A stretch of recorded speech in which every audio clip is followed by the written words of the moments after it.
Bonjour, je suis le docteur Kassoro Diabois.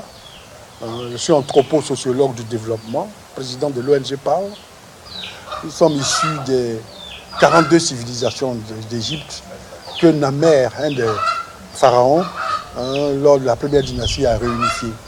Sont ces 42 civilisations qui se sont éparpillées après les guerres que nous avons eues avec les autres civilisations qui sont venues agresser l'Égypte, qu'on appelle les guerres puniques, qui s'est passé longtemps, qui ont fait que nous sommes descendus en Haute-Égypte, parce que enfin, eux qui viennent du nord, là, c'était la Basse-Égypte, alors qu'en fin de compte, descendant vers l'Afrique centrale, ça c'est la Haute-Égypte.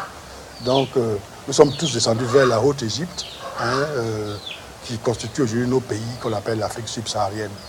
Bon.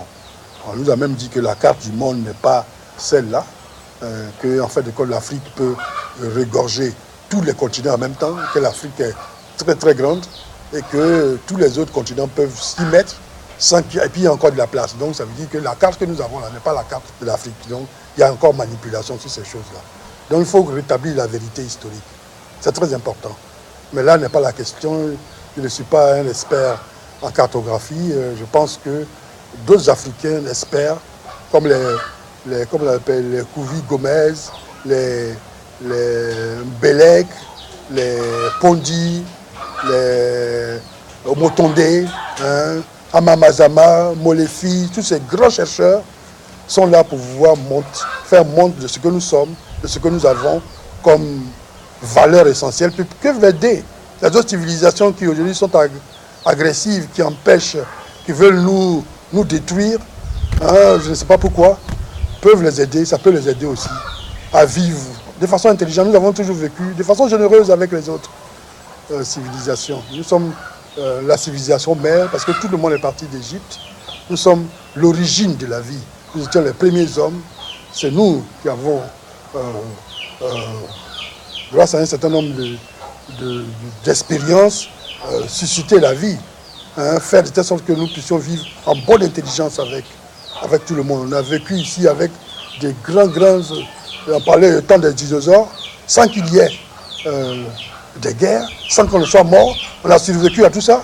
Et puis aujourd'hui, on peut survivre à tout ce tumulte de guerre, de visions, comme on l'appelle, criminelles qui se passent à travers le monde. Nous avons la capacité de transcender ça, nous l'avons transcendé. Nous allons inexorablement vers un monde de paix, un monde où l'homme respecte l'homme, où l'homme conçoit les choses les plus importantes. Donc je disais que nous en Afrique, nous sommes des civilisations très généreuses, ouvertes, tolérantes. Et pour cela, nous avons créé, quand il y a des conflits d'intérêts, parce qu'il y en a eu, il y a eu toujours comme ça. Depuis que nous sommes rentrés en contact avec l'Occident, il y a eu beaucoup de choses qui se sont passées. Il y a eu des guerres, il y a eu un certain nombre de choses. Jean-Philippe Omotonde nous avait dit un temps qu'il y avait le mot même esclave n'existait pas dans les langues africaines. C'est après que nous avons eu contact avec l'Occident que ce mot-là a commencé par se présentifier dans notre mnème historique, dans notre conception du monde. Et puis bon, on a trouvé un mot pour le désigner. Et donc, ça fait qu'il y a des conflits qui sont créés ça et là. Et pour pouvoir éviter ces conflits, on a créé un certain nombre d'alliances, les alliances interethniques. Et ces alliances-là ont permis à un certain nombre de peuples de pouvoir vivre de la quiété, un peu de la paix. Alors, qu'est-ce que c'est que ces alliances interethniques?